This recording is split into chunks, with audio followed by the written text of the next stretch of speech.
Balik lagi Oke. prediksi ngasal bersama Bung Haris. Halo. Kita ya tadi sempat nge-record tapi akhirnya kita ngulang lagi ya.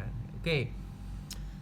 Kita mau berhitung tentang kalkulasi peluang timnas untuk lolos di round berikutnya kualifikasi Piala Dunia 2026. 26. Kita ini memang bukan ahli pengamat sepak bola. Yang kayak Coach Justin atau Bung Towel ya, cuman iseng aja gitu kan.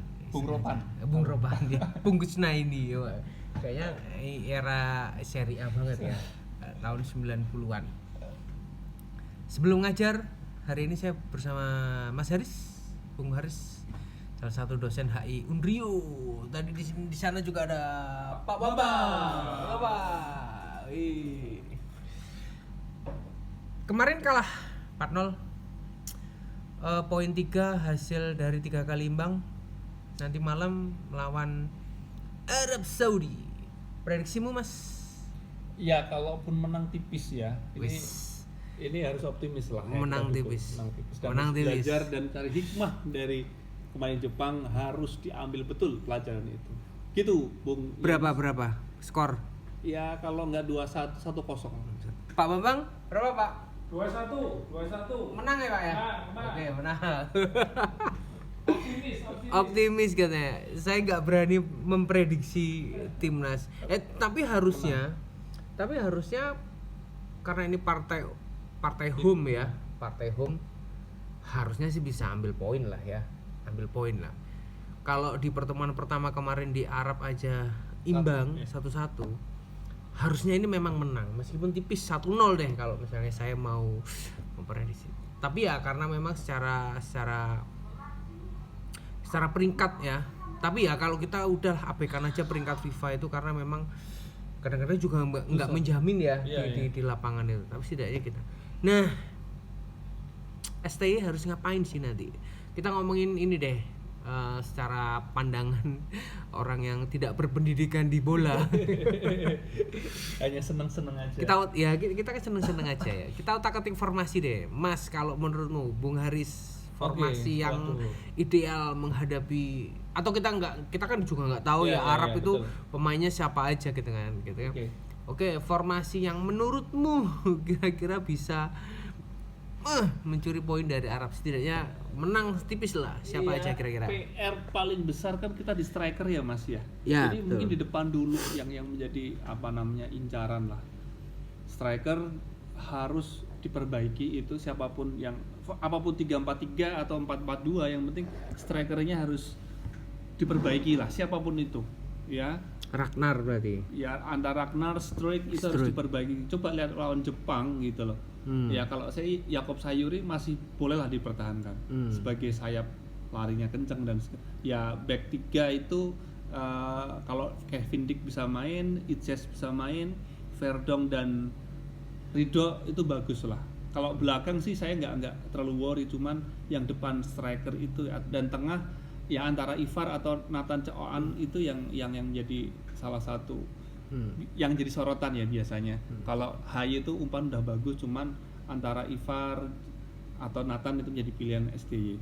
Begitu Mas Enes. Kok saya lebih khawatir justru malah di tengah ya.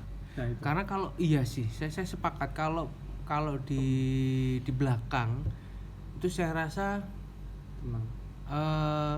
Ridho sama Ijes ya. Kalau misalnya nanti Kevin Dick main juga, saya rasa cukup tangguh sih ya, cukup tangguh untuk secara postur ya, secara fisik postur kan memang Arab ya. Ya Ijes sendiri kan main di Serie A, artinya sudah kualitas grade-nya udah kualitas internasional. Cuman memang problemnya kalau saya pribadi sih melihat itu justru malah di tengah PR-nya. Karena apa? Karena harusnya sebelum masuk ke area pertahanan kan sudah harusnya ini ulasan yang sebenarnya asal juga sih. Menurut kacamata saya itu harusnya kok kayaknya harus ketemu tengah dulu gitu loh. Solid di tengah, dihamba di tengah sehingga kemudian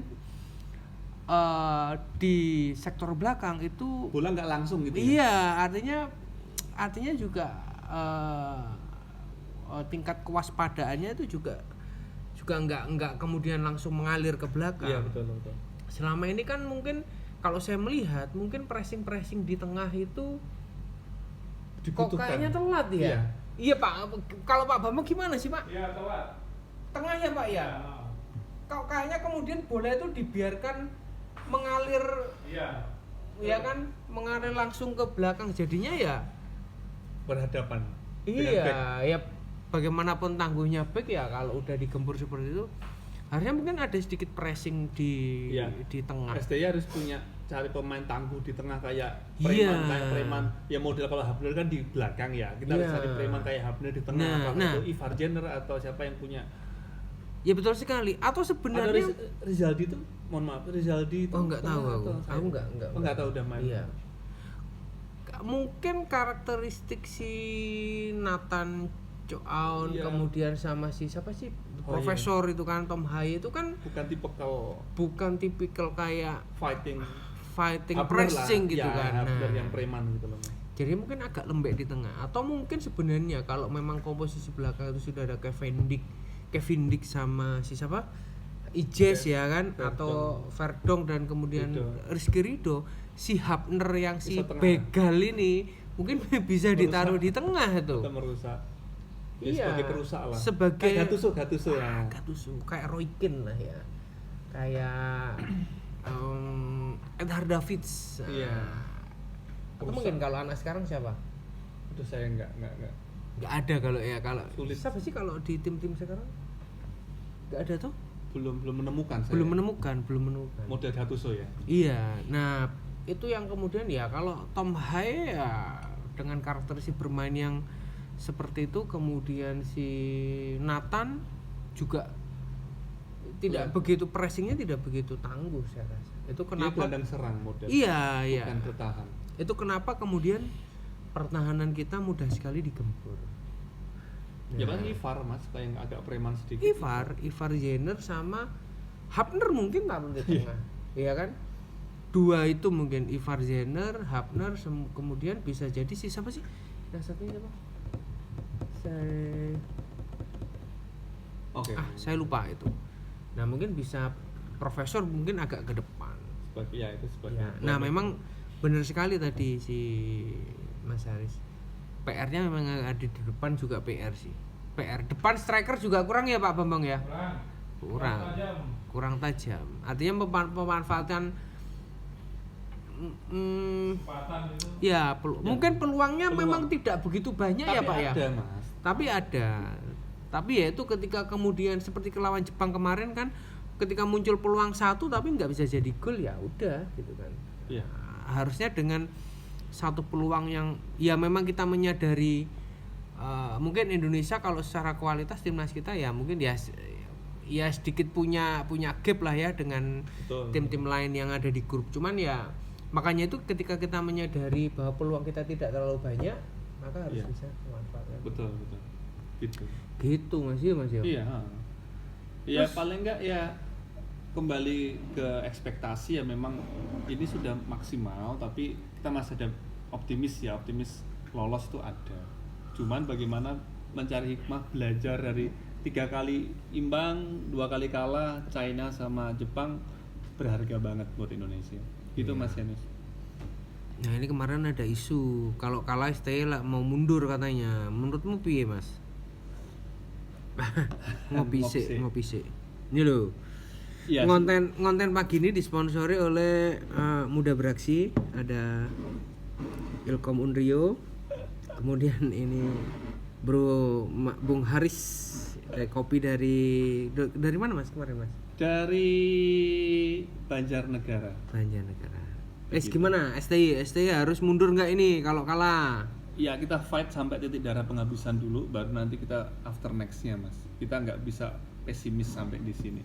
Enggak, pertanyaanku kalau kalah menurutmu STI mundur enggak? Ya kalaupun harus mundur ya gentle gitu. Saya kontraknya seperti apa gitu. Akadnya Mas, akad. Iya, nah menurutku sih enggak harus mundur sih. Enggak harus mundur ya? Iya, enggak harus mundur. Nek Pak Bambang gimana Pak? Enggak harus mundur sih, masih bisa diperbaiki lah strateginya aja. Masalahnya ada di posisi sekarang itu juga sudah ini ya Pak ya. Iya, untuk mencapai sekarang juga nggak mudah. Di luar ekspektasi ya Pak Iya. ya. Ya, pencapaian Betul. sekarang. Lanjut dulu Kata Pak Bambang. STY, Anda harus lanjut dulu kata Pak Bambang. Kemarin ada komen dari netizen gini Mas.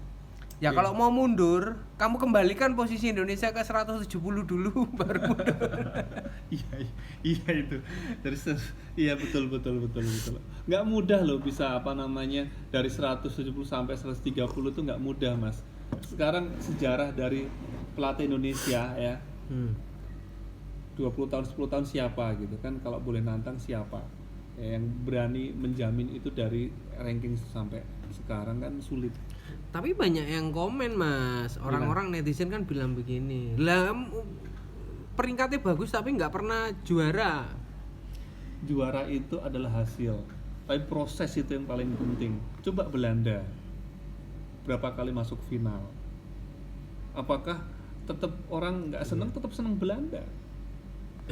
Iya loh. Belanda itu nggak pernah juara, tapi juara tanpa mahkota Bener loh kalau dipikir, kalau di level dunia. timnas ya, Sekelas Belanda. ya juga nggak banyak.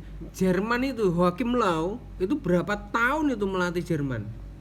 Pelatih Belanda paling sering ya, Belanda timnas yang sering masuk final di Piala Dunia loh. Mohon maaf, ini Piala Dunia. Tapi nggak pernah juara. Tapi nggak juara, tapi masuk final udah juara.